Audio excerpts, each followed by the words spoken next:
Sandbox e Inbox, que son nuestros aliados estratégicos en este NADE, son excelentes asesores y los van a incorporar a este grupo de empresas a los que los admiramos por abrazar la innovación. Dejaría 3 ideas del panel, que también primero resalto, me alegra mucho la representación femenina del panel, me alegra que la innovación está abriendo espacios y que las mujeres lo están liderando. Pero me llevo 3 ideas. En El Salvador, la innovación se está construyendo a base de alianzas, que es muy importante, desde una perspectiva de facilitar la vida de nuestros clientes y desde una visión de generar ecosistemas. No somos colaboradores y es la socialización de la cual nos hablaba Mark. Y eso me recordó una gran frase que dice: la tecnología nos está permitiendo redescubrir nuestra humanidad. Y creo que ese es el camino que han tomado las empresas en El Salvador y sé que llegaremos muy lejos. Hoy sí, Mark, Néstor, los quería saludar. El pobre ya está desveladísimo. Así que hoy sí, Néstor. Leonor, ¿qué tal? ¿Cómo estás? ¿Me escuchas? Sí, hoy sí te escuchamos. Buenas noches. No te escucho yo ahora, pero bueno, solo si me escuchas correctamente, solo para mandaros un saludo. No sé si me podéis ver perfectamente. Hola. Sí, adelante. Hola, ¿me escuchas? ¿Qué tal? ¿Me escucháis? Hola. Hola, sí, te Bueno, escuchamos. menos mal, ¿qué tal? No sé si me llegáis a ver, estoy por aquí. Bueno, perdonadme, aquí ya es casi la 1 de la mañana y bueno, solo era para daros un fuerte abrazo aquí desde España. Una pena no haber estado allí presente, sabéis que estuve, pero desgraciadamente tuvimos un huracán y nos fue imposible hacer la ponencia presencial, pero bueno, en cualquier caso, tengo ahí la ponencia y me quedaré después por si cualquiera de los ponentes tiene alguna duda o quiere comentar algo o quiere que charlemos después de la ponencia. Muchísimas gracias. Entonces, como él explica, para facilitarlo, vamos a poner el video de su presentación y luego él va a estar ahí para cualquier pregunta.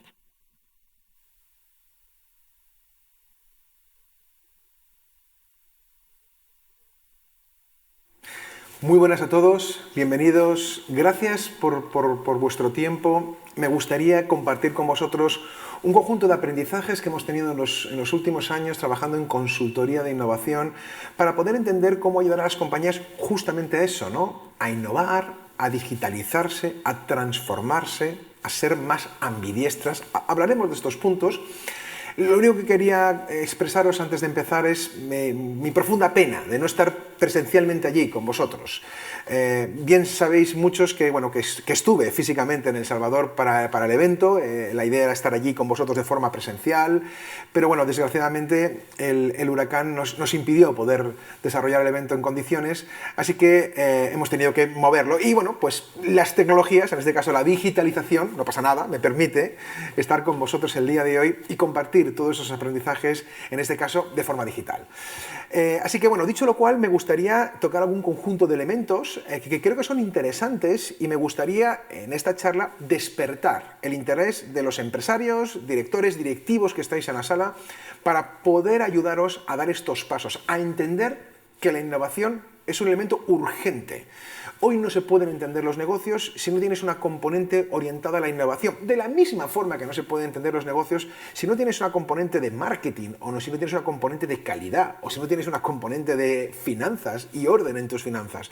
Igual que esos elementos son críticos en cualquier negocio, la innovación cada vez más está siendo crítica en muchos negocios. Y estamos viendo con muchas evidencias que negocios en los cuales no prestaron la suficiente atención a la innovación, a los cambios, al final han sufrido muchísimo, o incluso en algunos casos más dramáticos han tenido que liquidar o cerrar sus negocios. Y esto afecta a todos los extractos de los negocios, ya sean pequeñas micropymes, pymes más grandes, medios negocios, grandes corporaciones.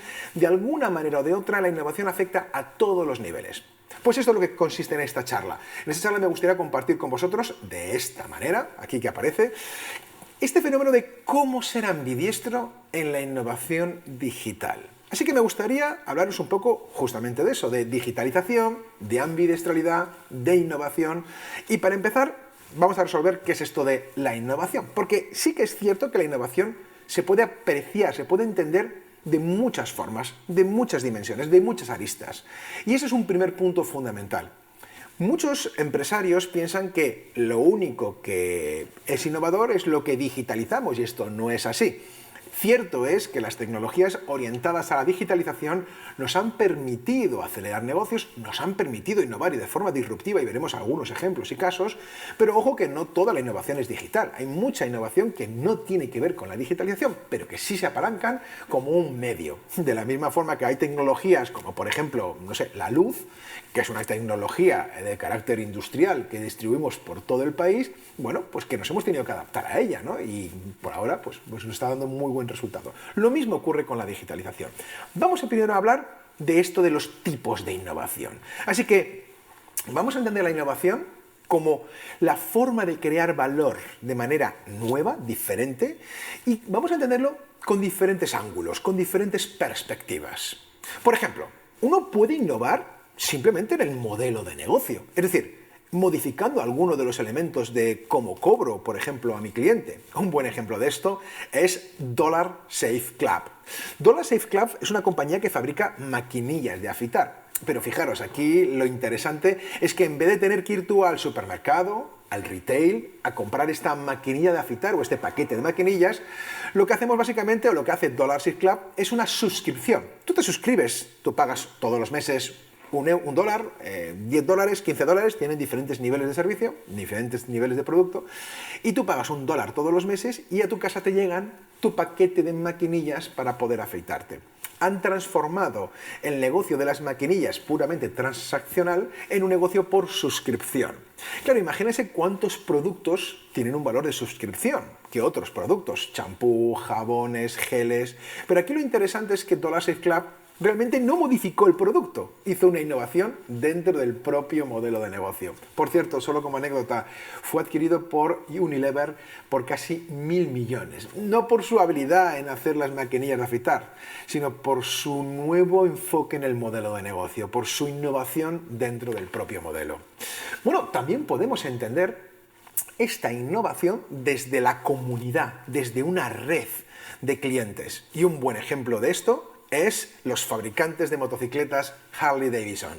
Harley Davidson es un fabricante mítico, pero su gran innovación no fue tanto en la motocicleta, que casi peca de clásica, sino que realmente su innovación fue en crear una comunidad muy sólida alrededor de los productos de Harley Davidson.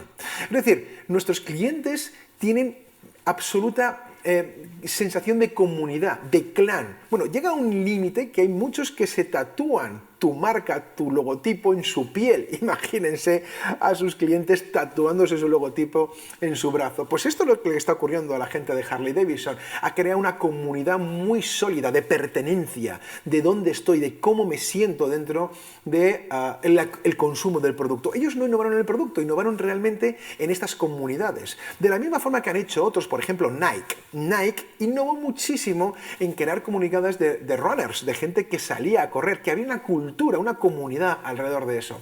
Obviamente, como empresa, tú creas productos o servicios alrededor de esas comunidades, pero el grado de pertenencia es una enorme ventaja competitiva. Bueno, también podemos innovar dentro de la propia forma de trabajar. Y un buen ejemplo, y en este caso pude trabajar con ellos, durante casi 4 años sigo trabajando en los equipos de Novartis, ayudándoles a poder implementar metodologías ágiles, a poder trabajar de forma diferente. Aquí realmente no innovaron en elementos de sus fármacos, que ya lo hacen, por cierto, ni tampoco innovaron en otras cosas. Lo que innovaron es en cómo trabajaban, en su estructura organizativa. Aprendieron a trabajar en células pequeñas, equipos pequeños que se iban adaptando en cada sprint, usando Scrum, usando Kanban, manejando elementos de los sprint como pues el backlog, cómo hacían las dailies, cómo estos elementos ayudaban a trabajar de forma diferente, y como hacían las cosas de forma diferente, obtenían resultados diferentes. Muy interesante cómo en este caso la innovación fue en la forma de trabajar, en la estructura de cómo se organizaba la compañía. Bueno, otro ejemplo muy bueno es en los propios procesos. Es decir, podemos innovar en procesos que tenga nuestro negocio. Esto es como muy obvio para todos. Podemos innovar en términos de mejorar los procesos, reducir el costo, mejorar la velocidad. Pero sin lugar a duda, un buen ejemplo de cómo la innovación en procesos creó una innovación disruptiva en el mercado es el caso de Inditex. Inditex es la marca que recoge diferentes marcas como Zara, como Massimo Dutti, es moda, retail, ropa. En el caso de Inditex fue muy interesante cómo su innovación en los procesos les creó una ventaja competitiva enorme. ¿Cómo funcionaba esto? Muy fácil. Ellos comunicaban las tiendas que estaban en las calles con las fábricas, conectadas a tiempo real. De tal forma que cuando un cliente compraba un jersey, una camisa o un pantalón, en ese mismo instante en el cual lo compraban se generaba un nuevo pedido a la fábrica. De tal forma que no hacía falta pedir en cada mes o cada 15 días, sino era instantáneo. La fábrica que entraba ese nuevo pantalón fabricaba un nuevo pantalón. De tal manera que en función de cómo el mercado traccionara tu producto, tú lo ibas fabricando, te estabas adaptando al mercado a tiempo real. Eso es muy interesante porque uno no puede predecir qué clase de moda va a funcionar bien, no va a funcionar bien, qué gustos va a tener la gente, en qué momentos, qué tipo de éxito tendremos, pero lo que sí que uno puede hacer es ir adecuándose de tal forma que los pantalones que sí que han causado mucho furor se están fabricando más porque se venden más y aquellos que no han creado ningún furor pues se dejan de fabricar. Esta es la razón por la cual dentro de las tiendas de Zara, por ejemplo, hay tanta rotación, hay productos que llevan años y siguen rotando y hay productos que no duran ni 15 días y se quitan de los lineales. Bueno, una bonita innovación dentro de los procesos y entender que aquí la digitalización ayudó mucho a Inditex a ser uno de los mayores fabricantes de moda del mundo. Pero también podemos entender la innovación desde otra perspectiva, que es desde la perspectiva del propio producto. Podemos innovar en productos, podemos innovar en servicios, es lo más obvio. Un buen ejemplo de innovación en productos es el caso de Amazon.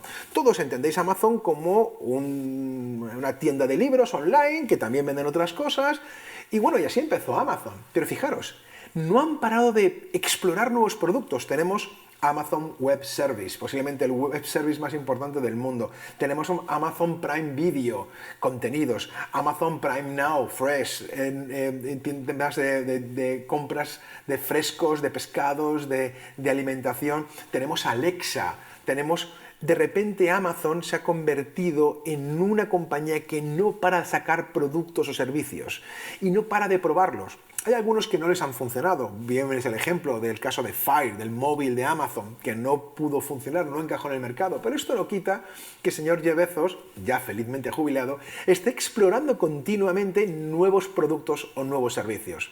Bien dice él en una de las cartas a los accionistas que el futuro de Amazon no es un retail, no es un e-commerce. El futuro de Amazon va más allá del propio e-commerce. El e-commerce quizá fue la primera palanca. Bueno, para que vean cómo puede llegar a transformar tanto un negocio la propia innovación del producto. Pero también podemos pensar en la plataforma, innovar en la propia plataforma. Un buen ejemplo, y también tuve la suerte de trabajar, es el caso del BBVA, Banco Español, que básicamente lo que hicieron fue innovar dentro de la plataforma, el software que hacía interacción con sus clientes. Es decir, el cliente pasó de estar en una sucursal bancaria en el cual tú hacías todos los servicios que necesitabas a usar una aplicación móvil. Además, aplicación móvil que no solo usaban sus clientes, también podían usar productos de la competencia, la propia plataforma. Por ejemplo, yo tengo cuentas en otros sitios que no es el BBVA, pues uso la propia aplicación del BBVA para hacer transferencias de otros bancos incluso. Así que ellos innovaron muchísimo y han conseguido que sea una de las apps top en el mundo bancario, reconocida a nivel global, y esto ha hecho que el banco se transforme de una sucursal física a una plataforma digital. El salto es enorme.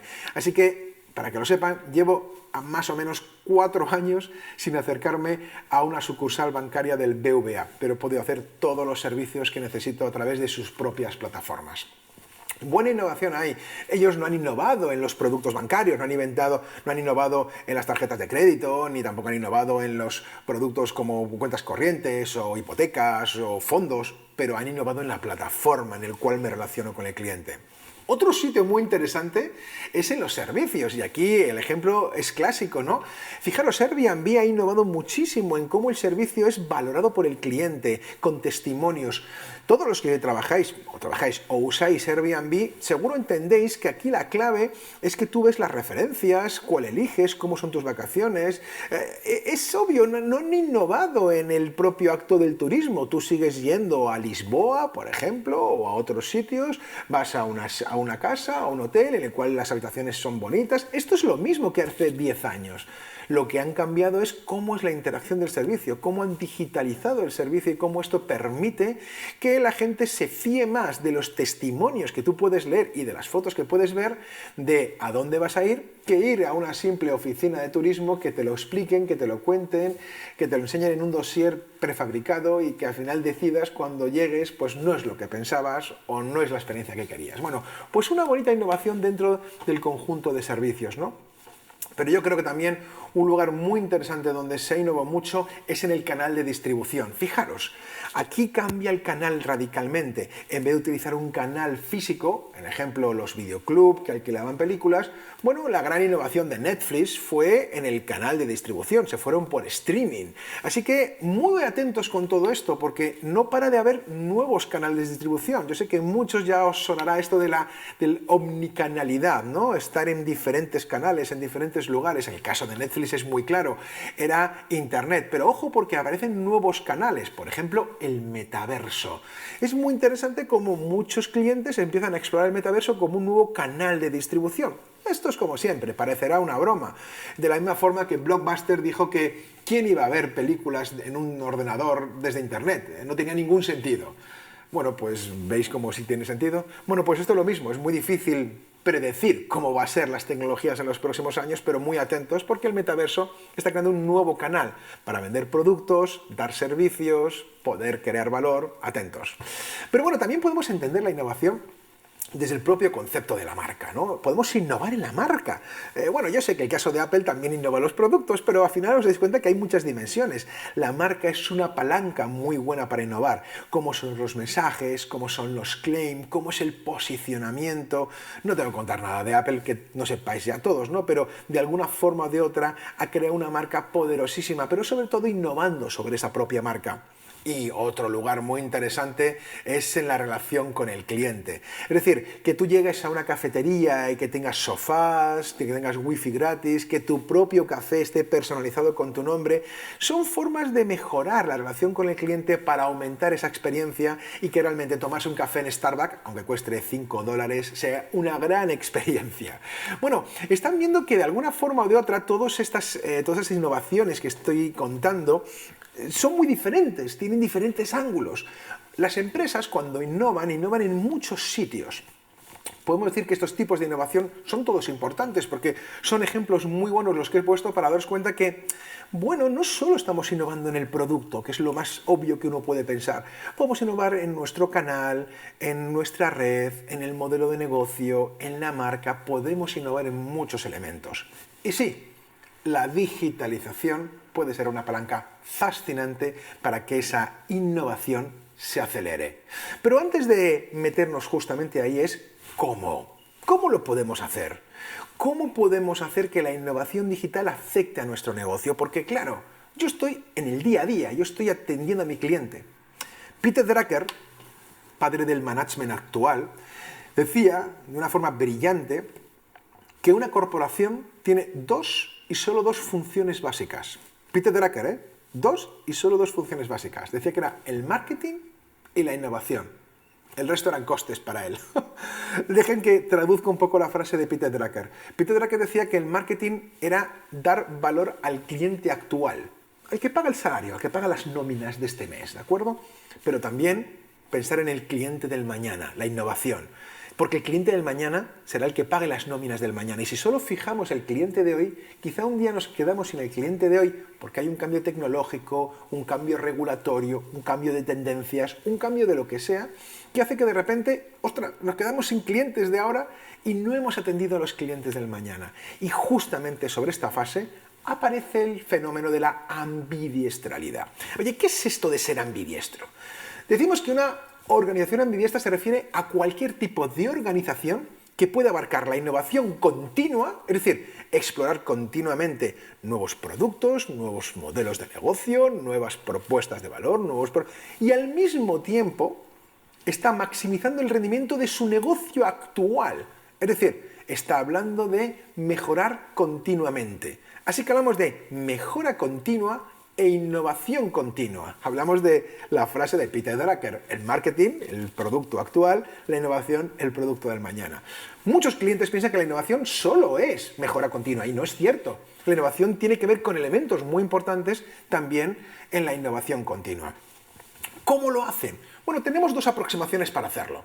Primero, una organización ambidiestra basada en estructura separa la actividad dedicada a explorar, digamos, explorar nuevos modelos de negocio, de la parte de explotar el negocio actual. Es decir, tiene literalmente partida por dos la compañía, y básicamente hay una parte de la compañía con recursos específicos que se dedica a explorar nuevos modelos de negocio, nuevas oportunidades, y otra parte del negocio que se pone a explotar el modelo de negocio actual, que se pone a ejecutarlo. Ahí tenemos esa ambidiestralidad, en este caso separada. Eso tiene muchas ventajas. Una de ellas es obvia, ¿no?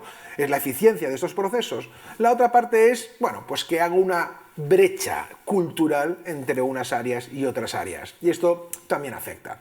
Pero también tenemos la aproximación a través de medios contextuales. Es decir, la organización ambidiestra que de alguna forma o de otra mantiene la misma estructura, la cual se dedica a explorar y a explotar el negocio. Es decir, explotar el modelo de negocio actual, explorar nuevos modelos de negocio. Es lo que se conoce típicamente como intraemprendimiento. Este concepto es muy importante y dejen que desarrolle un poco sobre él. Al final, la ambidiestralidad consiste en que yo puedo dedicar recursos a la innovación. Y estos recursos los puedo separar físicamente, gente 100% dedicada a la innovación, o lo que puedo hacer es que todo el mundo está dedicado a la innovación. Esto es un ejemplo clásico, por ejemplo, el caso de Apple, ¿no? Apple, cuando Steve Jobs vuelve a la compañía, lo que hizo es eliminar el departamento de innovación. ¿Por qué? Porque para él la innovación era mucho más contextual. Es decir, todos somos responsables de la innovación, y si lo dejo solo en un grupo de personas, pues el resto no tendrá cultura de innovación y como consecuencia, bueno, pues no van a querer innovar. Así que en este caso, todos tenemos la obligación de innovar, de la misma forma que todos tenemos la obligación de la calidad o las ventas, ¿no? De alguna manera o de otra, tienen ventajas y tienen inconvenientes estas dos aproximaciones, pero lo importante es que tengamos una aproximación sobre la ambidiestralidad. Y aquí tocaremos elementos como las tesis de innovación, definir dónde queremos ir; la gestión del portfolio de innovación; en la gestión del propio framework, las metodologías de innovación que capacitamos y formamos a la gente; y tercero, la contabilidad de la innovación, cómo medir la innovación para que podamos ver y mejorarla continuamente. Vale, pero entendido, Néstor. Vale, ya sé que la ambidiestralidad es trabajar el negocio de ahora y mirar nuevas oportunidades, y lo puedo resolver de muchas formas, pero esto solo es para grandes compañías. Las pymes a esto no aplica, no tenemos recursos. Bueno, primero quiero que sepan que las grandes compañías tampoco tienen recursos, tampoco la gente está mano sobre mano esperando a ver qué pasa, ¿vale?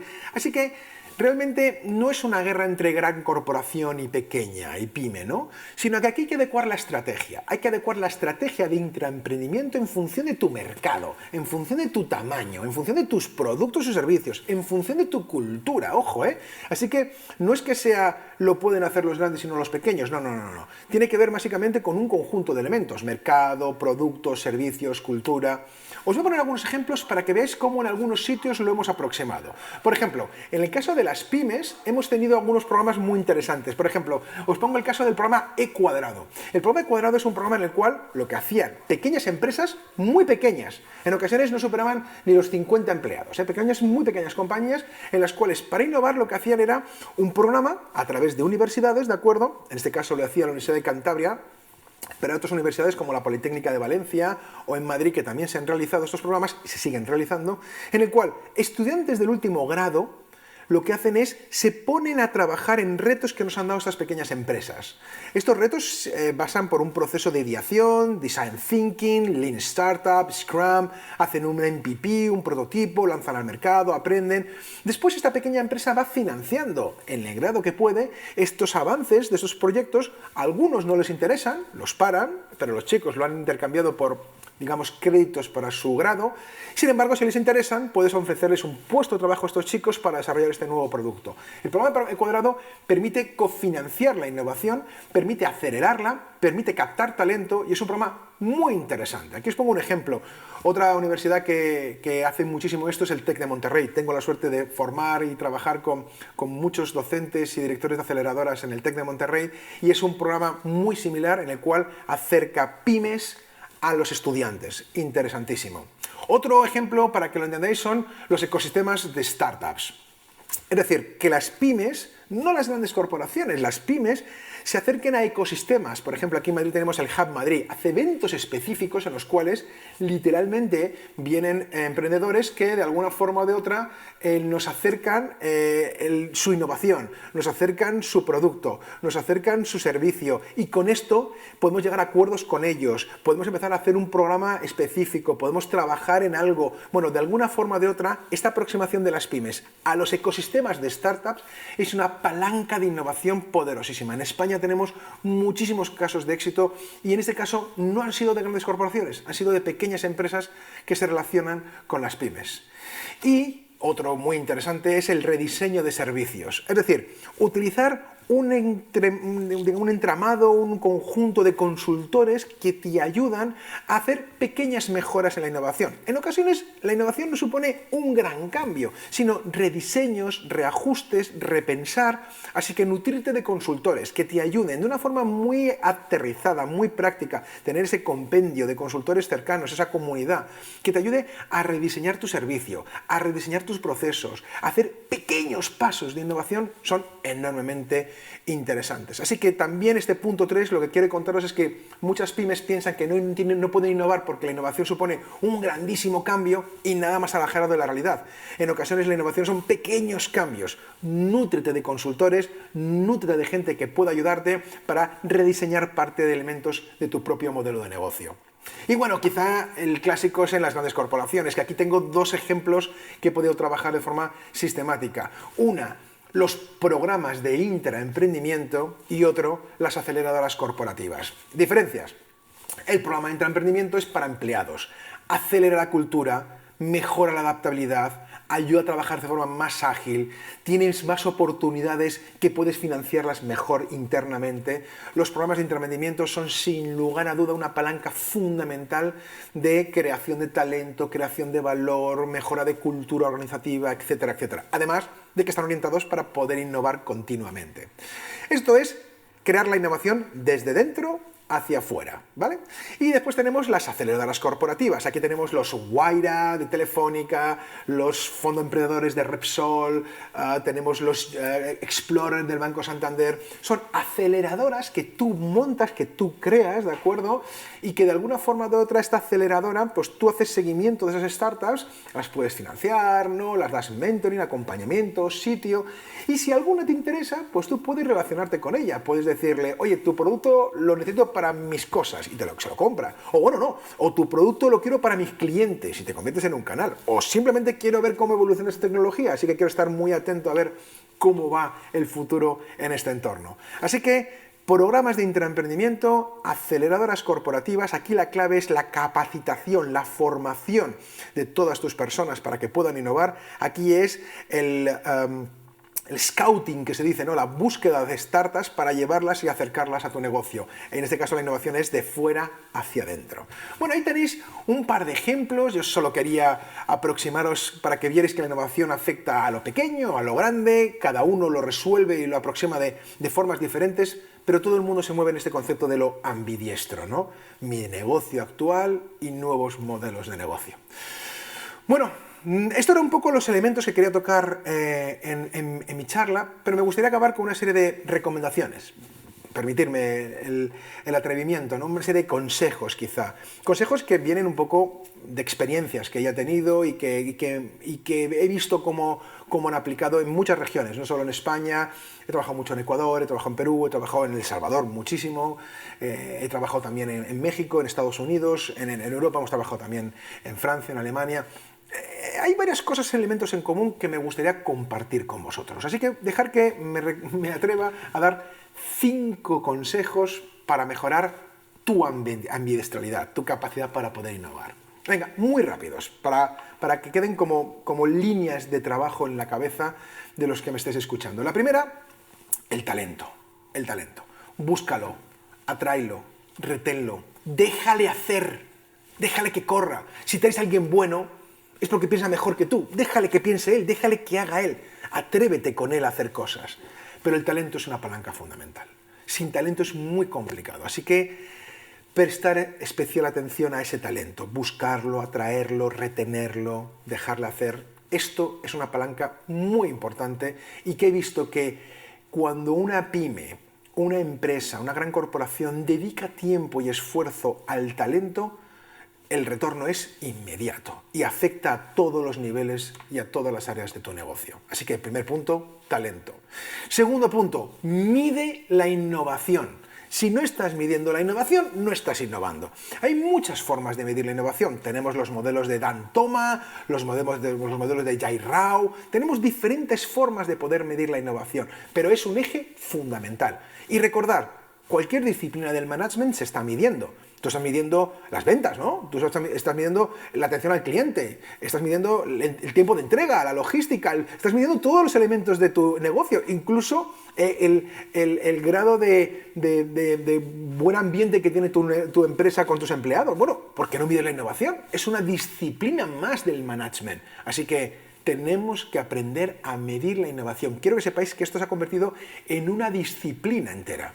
Se llama Innovation Accounting, contabilidad de la innovación. Y esto a los financieros les encanta. Bueno, a los financieros y a cualquier persona que tenga un negocio. Decía el fundador de HP, Bill Hewlett, que si no eres capaz de medir algo, no puedes gestionarlo. Pues esto viene a ser lo mismo. Si no mides la innovación, no puedes gestionarla. Venga, tercer consejo.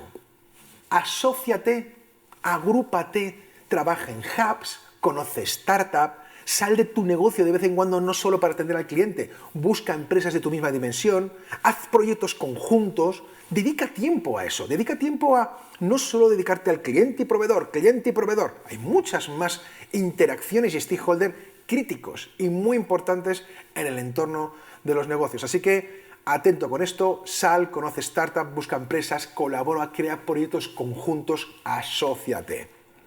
Punto número 4. Capacitación, formación. La innovación se aprende, como cualquier otra disciplina. ¿O acaso no fuiste a clase de finanzas? ¿O acaso no fuiste a clase de operaciones? ¿O acaso no fuiste a clase de marketing?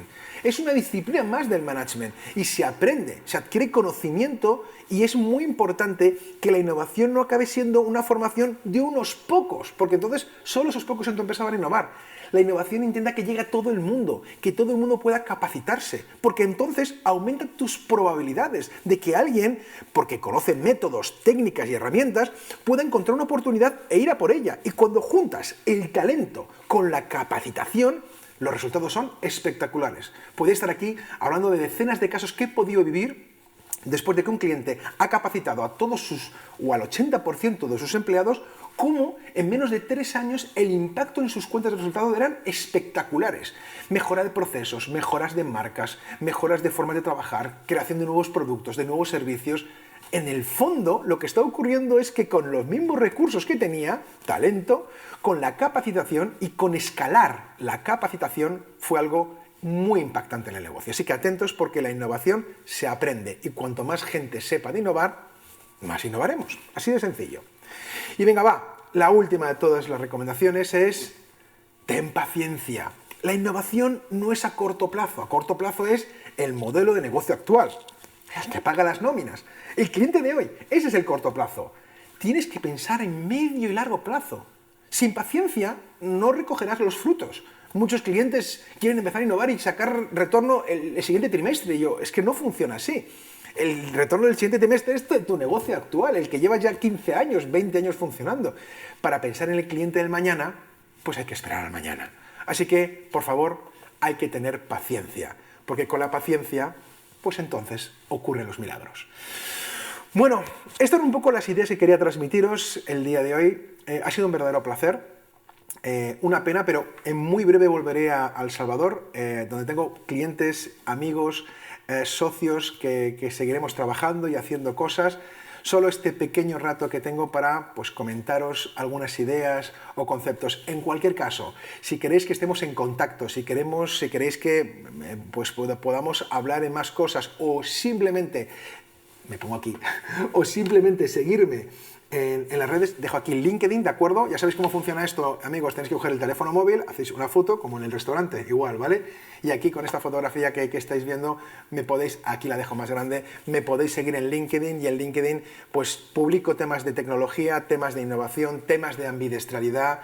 Así que nada más. Era un poco estos conceptos que quería comentaros el día de hoy. Espero que hayan sido interesantes, espero que os hayan ayudado y despertado y activado cosas en la cabeza. Y nada, quedo a la disposición de si tenéis alguna duda, cuestión o inquietud. Y nada más, solo deciros que nos veremos en muy breve. ¡Chao!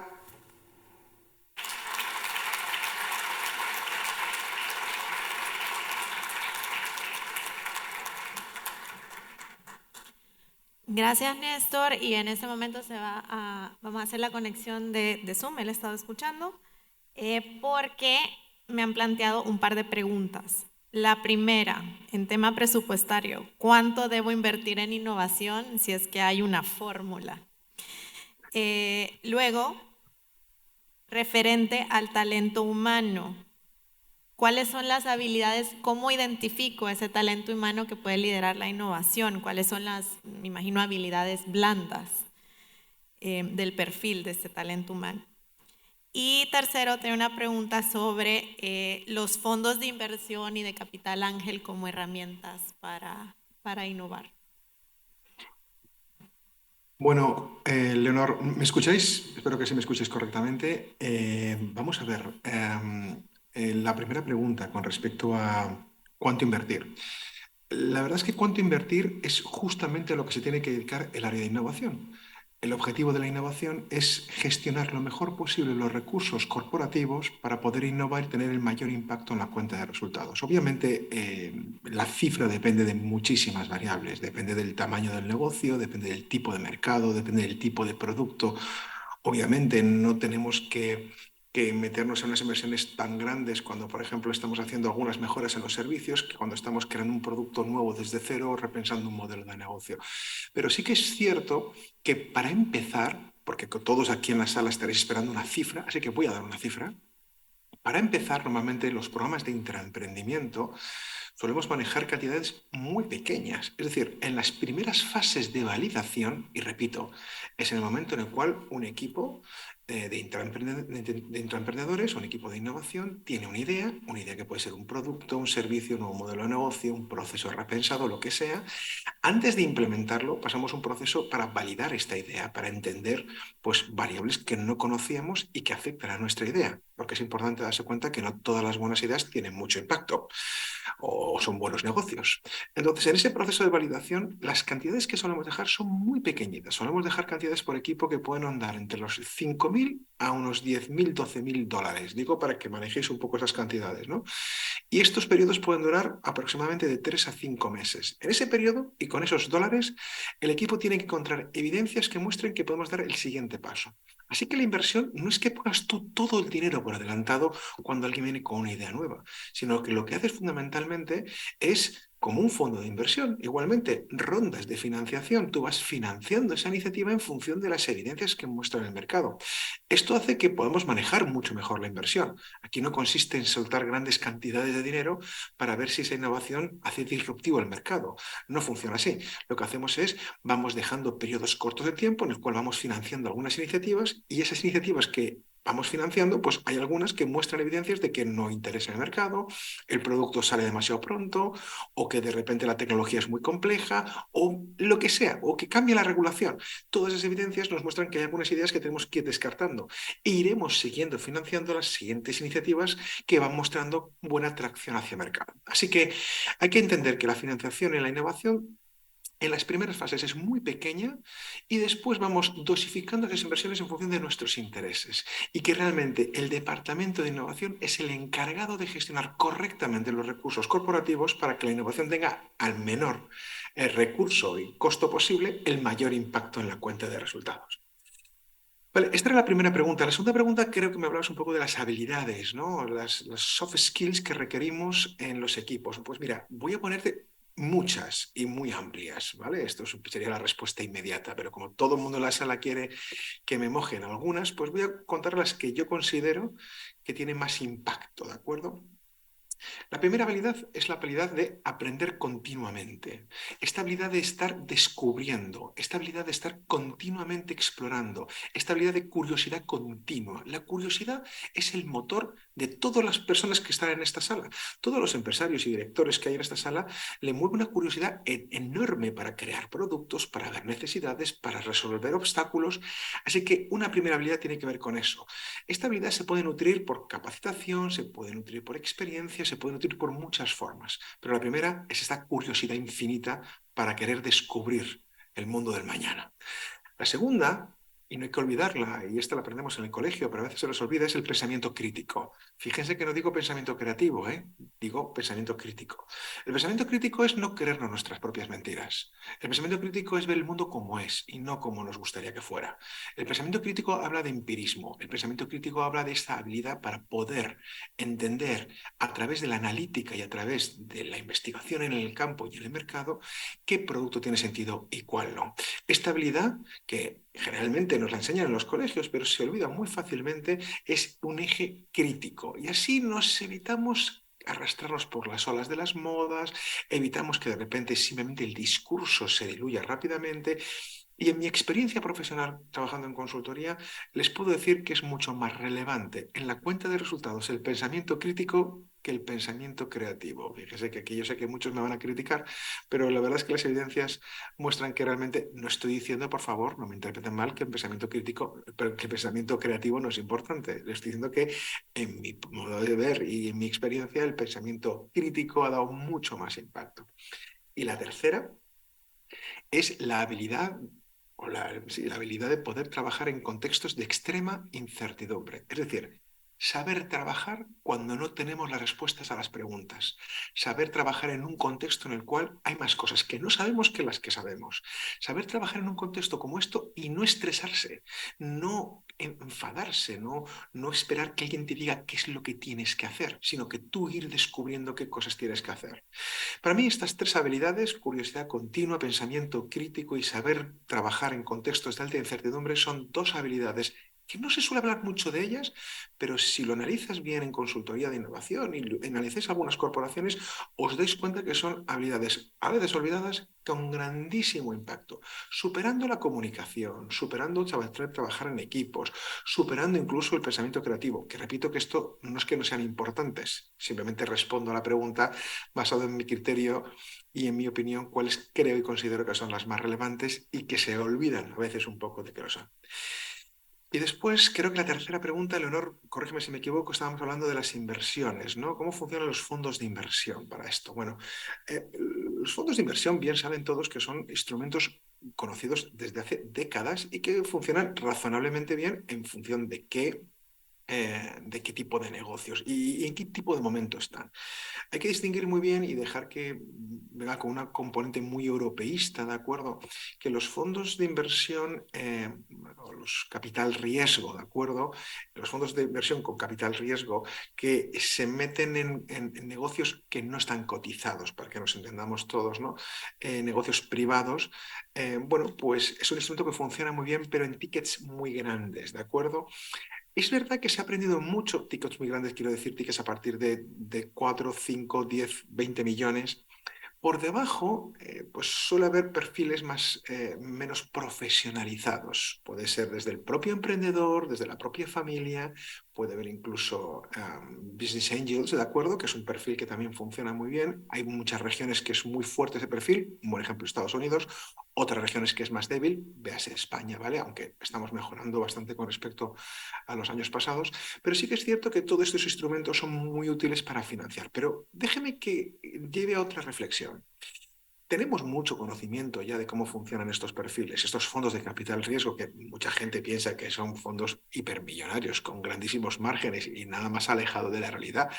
Tengo la suerte de poder trabajar con varios fondos aquí en España y sus rentabilidades anuales están hablando de un 12%, en el mejor de los casos vi uno del 16%, lo normal, un 8, un 7, se dando cuenta que estamos muy parecidos a cualquier fondo indexado, por ejemplo, ¿no? Que también están en unas rentabilidades muy parecidas a índices de referencia. Así que no estoy hablando de fondos que tengan un 300% de margen. Son fondos. ¿Por qué? Porque tú de las 10, 20, 30 operaciones que haces en un año, pues te sale bien una.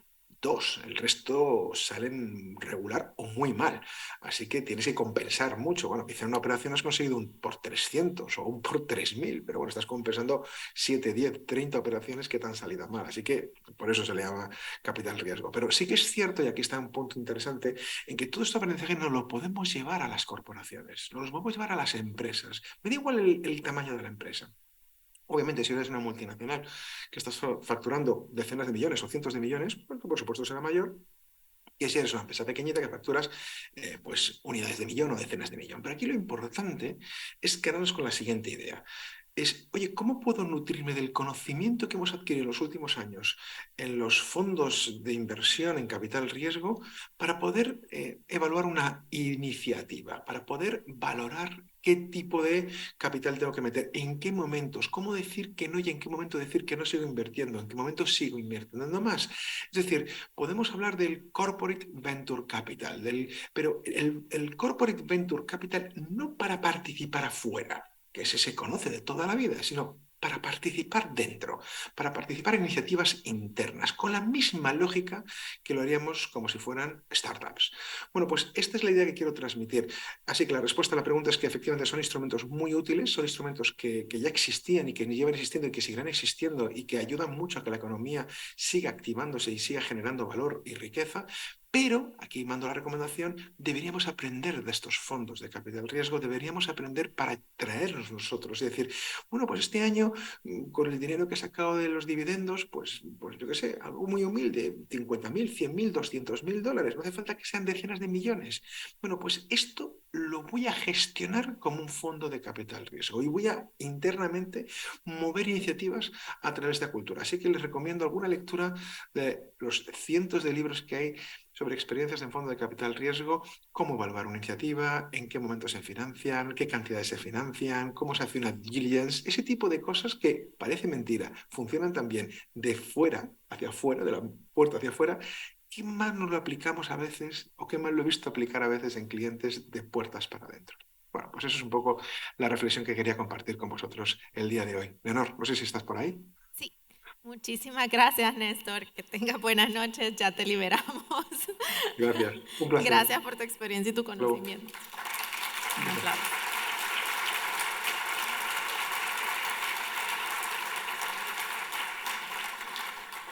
Nuevamente agradecemos a todos por su asistencia. Esperamos que se lleven ideas y motivación y que el otro año puedan decir que nos encontremos en el ENADE y sigamos hablando de esto, puedan dar ejemplos de innovación. Ahora los invitamos a un cóctel para que compartan y hagan un poquito de networking.